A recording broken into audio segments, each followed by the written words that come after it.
જે ગોપાલ ઇટાલિયાએ ભૂતકાળમાં તત્કાલીન ગૃહમંત્રી પર જૂતું ફેંક્યું હતું તે જ ગોપાલ ઇટાલિયા પર અત્યારે આક્રોશ વ્યક્ત કરી રહ્યા છે આ રાજ્યના લોકો અને ગોપાલ ઇટાલિયા અત્યારે ધારાસભ્ય છે અને તેમના પર જૂતા ફેંકવાની ઘટના એક પછી એક સામે આવી રહી છે।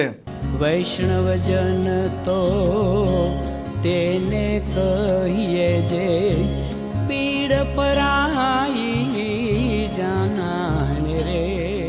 નમસ્કાર, આપ જોઈ રહ્યા છો નવજીવન ન્યૂઝ અને હું છું આપની સાથે તોફિક ગાંચી। ગોપાલ ઇટાલિયા સાથે અત્યારે ઇતિહાસનું પુનરાવર્તન થઈ રહ્યું છે, કેમ કે એક સમય તત્કાલીન ગૃહ રાજ્યમંત્રી પર ગોપાલ ઇટાલિયાએ જૂતું ફેંક્યું હતું અને તે સમયે ગોપાલ ઇટાલિયા કેવળ એક ગોપાલ ઇટાલિયા હતા। અત્યારે તે ધારાસભ્ય ગોપાલ ઇટાલિયા બની ચૂક્યા છે અને ધારાસભ્ય બન્યા બાદ હવે આ રાજ્યના લોકો જે તેમને વિચારધારાથી સહમત નથી તે લોકો જૂતું ફેંકી રહ્યા છે ગોપાલ ઇટાલિયા પર। અને જામનગરમાં ઘટના બની હતી તેવી ઘટના બની છે જૂનાગઢમાં, કેમ કે જૂનાગઢમાં ગોપાલ ઇટાલિયા સભાનું સંબોધન કરી રહ્યા હતા તે જ દરમિયાન એક વ્યક્તિ ત્યાં ઊભો થાય છે, ગોપાલ ઇટાલિયા પર જૂતું ફેંકવાનો પ્રયાસ કરે છે। આસપાસના લોકો તે વ્યક્તિ છે તેને ઝડપી લે છે, પોલીસના હવાલે કરે છે। સભા છે, સભામાં ગરમા ગરમી ભર્યો માહોલ ઉપસ્થિત થઈ જાય છે અને ઘટના જે બની છે તે પણ આપ જોઈ શકો છો। પોતાની જાત મહેનત પર, પોતાની આવડતના દમ પર, પોતાની તાકાતથી લડીને બાંધીને નોર મારીને પોતાની જગ્યા રાજનીતિમાં બનાવી કઈ નાની વાત છે? તેમ કહો તો ખરા, એ કઈ નાની વાત છે ભાજપની સામે જગ્યા બનાવવી? લોકોએ આખી જિંદગી ગહી નાખીને તોય ગામ પંચાયતમાં સરપંચ નથી બની એકતા ને ગામને અવળા રવાડે ચડાવ્યો હોય અલગ, સરપંચ બનવા હાટું ગામમાં 4 ભાગ કરાઈ નાખ્યા હોય તોય નથી બની એકતા આખી જિંદગી। બધવી મારે આખું ગામ સરપંચ બનવા નથી બનતા, શું કરવાનું? પિયુષભાઈ જોવો, રાજુભાઈ જોવો, ચૈતરભાઈ જોવો, મારું ફાવે તો મને જોવો, કેવા કેવા આગેવાનો ગુજરાત માટે લડે છે અને બદલામાં અમને શું મળે છે?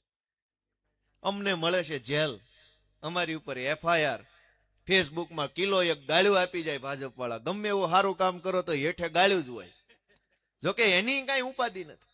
હું ગામડે ગામડે જાઉં છું જનસંપર્કમાં અને લોકોને મળું, પછી એના ફોટા ફેસબુકમાં મૂકું તો તરત હેઠે ભાજપ વાળા આવે કે આજ કરીશ કે બીજું કઈ કરીશ।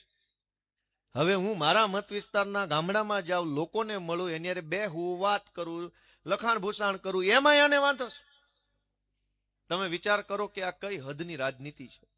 અને એટલે અમે તમારી પાસે આવ્યા છીએ। અમારા બધાની ઉપર કેસ બહુ છે, મારા ઉપર, ઈસુદાનભાઈ ઉપર, ચૈતરભાઈ ઉપર, આ પિયુષભાઈ ઉપર, રાજુભાઈ બોરખતરિયા ઉપર। બાપુ આવ્યા છે એટલે બાપુ હાફદાર રહેજો, આ તો કેસ કબાડા વાળી પાર્ટી છે, આ તો કેસ કબાડા વાળી પાર્ટી છે। એટલે મારી નમ્ર વિનંતી છે કે આમાં, અને આ બધા જમાદારો ઉભા છે, કાલ ઉપરથી કોકનો ફોન આવશે કે અમને ઉપરથી છે ભાઈ, પણ મને એક ઈ નથી સમજાતું। બોલો આને શું થઈ ગયું? અત્યાર સુધી કમ્પ્લેટ બેઠો તો રૂડો રૂપાળો, ઘડીકમાં ક્યાં અવતાર આવ્યો? આમ થાય જોવો, હજુ તું બોલી રહ્યો છું, તૈયાર રહેજો, ત્યાં કરી ફોન આવ્યો, હવે કરવાનું છે એમ? બરાબર, કાઈ નહીં, ના ના મારતા નહીં ભાઈ, ખૂણામાં લઈ જઈને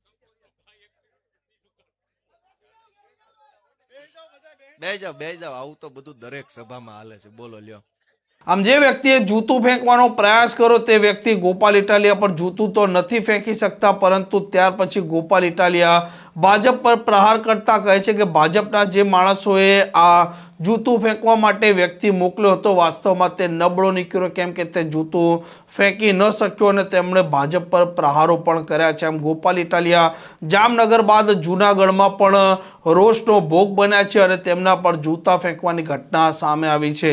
આ પ્રકારના સમાચાર માટે નવજીવન ન્યૂઝ ચેનલને લાઇક, શેર અને સબસ્ક્રાઇબ કરવાનું ભૂલતા નહીં। નમસ્કાર।